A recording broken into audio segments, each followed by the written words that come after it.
Bismillahirrahmanirrahim. Assalamualaikum warahmatullahi wabarakatuh. Innal hamdalillah wassalatu wassalamu ala Rasulillah Sayyidina Muhammad wa ala alihi washabihi ajmain, amma ba'du.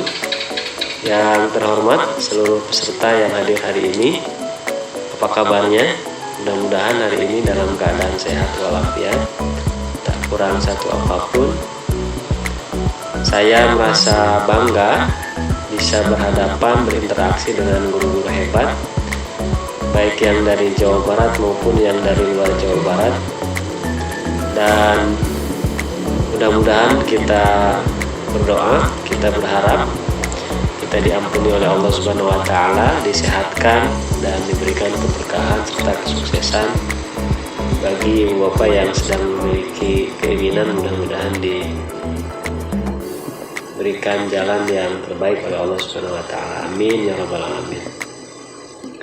Ibu bapak silahkan menyiapkan catatannya agar poin-poin yang kami sampaikan bisa direkam dengan cermat.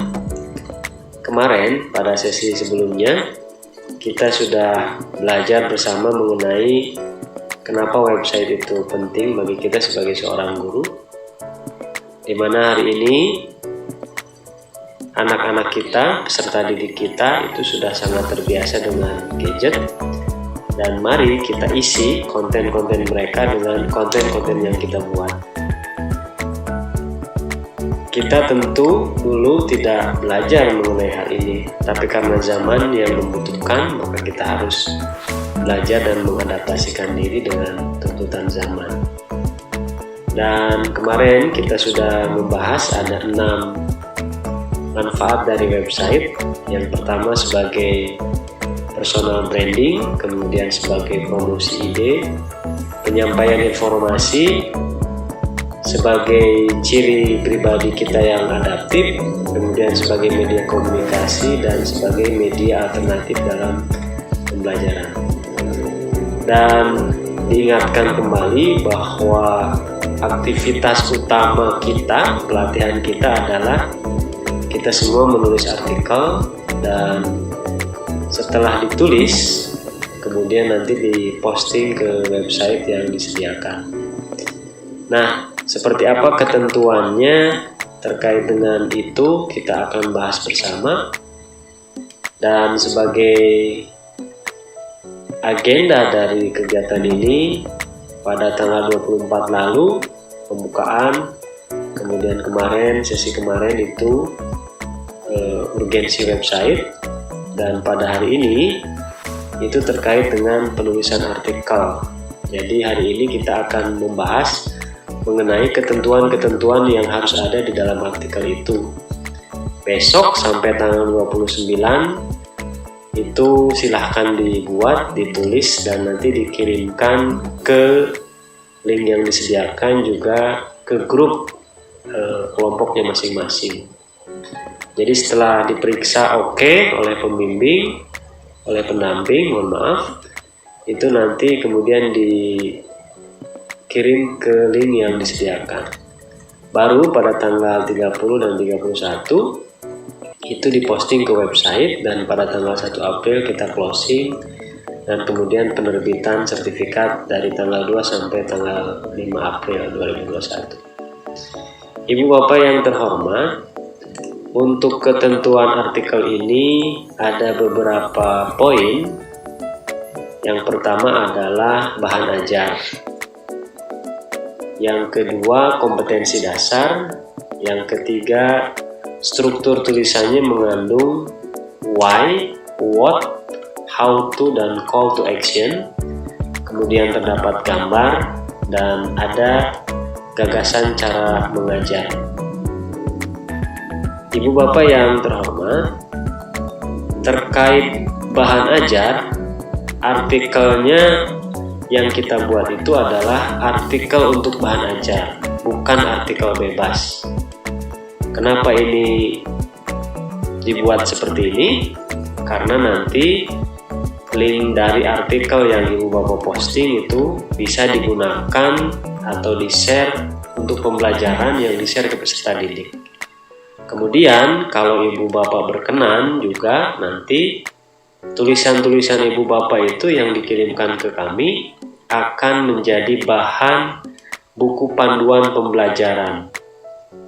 MGMP Jawa Barat akan menerbitkan buku, dan buku ini ditulis oleh ibu bapak semuanya. Nanti kita akan ajukan ISBN-nya, dan dari setiap penulis itu nanti berdonasi dan mendapatkan buku sesuai dengan donasinya. Kemudian juga tema untuk penulisan saat ini ditentukan oleh panitia. Kenapa harus ditentukan? Karena supaya tidak bentrok satu sama lain. Peserta yang berbahagia, kriteria yang kedua atau ketentuan yang kedua adalah bahwa temanya, babnya itu mengacu pada kompetensi dasar yang merujuk pada Keputusan Menteri Agama tahun 2019 nomor 183. Jadi tidak boleh tidak berdasarkan pada KMA ini. Kemudian berikutnya ibu bapak, struktur tulisannya mengandung unsur why, what, how to, dan call to action. Nah, jadi susunannya harus seperti ini. Apa itu why? Kalau dalam bahasa quantum learning, why itu adalah apa manfaatnya bagiku. Jadi sebelum kita mengajar, kita harus membangun dulu why. Jadi materi ini bagi aku, bagi peserta didik, apa pentingnya? Nah, ketika why-nya itu sudah strong, maka nanti peserta didik akan merasa butuh terhadap materi dan mau belajar. Di samping ambak adalah alasan atau dampak atau hikmah. Nah, jadi silakan nanti diulas, diurai. Misalnya ini, kalau kita membahas mengenai Islam wasatiyah, kenapa sih kita membahas mengenai Islam wasatiyah atau moderasi beragama? Contohnya, persatuan dan kesatuan adalah sesuatu yang kita damba. Namun faktanya terdapat kejadian-kejadian yang mengoyak persatuan, diantaranya adalah 1, 2, 3. Tentu menjadi penting kita menjunjung tinggi persatuan dan kesatuan. Agar itu terjadi, salah satunya adalah dengan mengamalkan keberagaman secara wasatiyah. Nah, itu contoh dari why. Kemudian berbicara tentang what. Apa itu what? What itu terkait dengan definisi, dalil, jenis, dan seterusnya. Contohnya, Islam wasatiyah adalah titik-titik. Dalil terkaitnya adalah titik-titik, dan jenisnya titik-titik. Yang ketiga adalah how to. How to ini adalah terkait dengan cara menghindari, cara mengamalkan, atau cara meneladani. Jadi terkait dengan step-step atau langkah-langkah. Untuk mengamalkan keberagaman secara moderatif, maka kita harus melakukan 1, 2, 3. Nah, itu terkait dengan cara. Jadi how to itu cara. Dan pada bagian akhir adalah call to action atau ajakan. Contoh kalimatnya, mengingat betapa pentingnya persatuan dan kesatuan, maka penting bagi kita untuk mengamalkan Islam wasatiyah dengan cara 1, 2, 3. Nah, itu ibu bapak. Jadi pastikan sekali lagi tulisannya unsur yang pertama adalah why. Why-nya harus kuat. Baiknya dilengkapi dengan data, dengan alasan, dengan sesuatu yang secara emotif, secara emosional itu mampu menggugah perasaan. Bisa diawali dengan cerita, bisa diawali dengan kisah, bisa diawali dengan hikmah yang mengandung daya dorong kita untuk mau belajar. Yang kedua adalah what atau terkait dengan definisi, dalil, jenis, dan seterusnya. Yang ketiga terkait dengan how to, dan yang terakhir terkait dengan call to action.